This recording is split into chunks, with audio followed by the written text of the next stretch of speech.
গতকালকে সন্ধ্যায় নাস্তায় পাস্তা ছিল, চা ছিল, তার সঙ্গে আমার খুব ইচ্ছা করতেছিল একটা এভাবে চাপটি খাবো।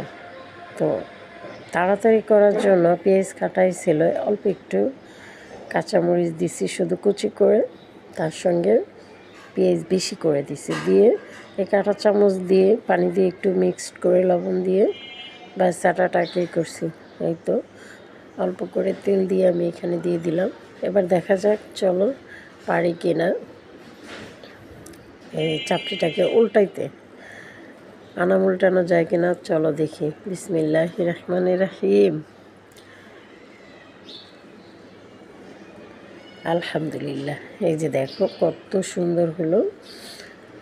এই চাপটিটা যে আমার এত বেশি ভালো লাগে, একটুখানি বেশি করে পেঁয়াজ ধনিয়া পাতা এগুলো দিলে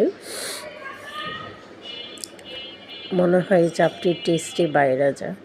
তার সঙ্গে যদি অল্প কুচি করে একটু আদা দেওয়া যায়, আদা কুচি, তাহলে তো আর কোনো কথাই না। দেখো কত সুন্দর হয়েছে, আমি ছোট ছোট করে কেটে নিচ্ছি, তার সঙ্গে পাস্তা, চা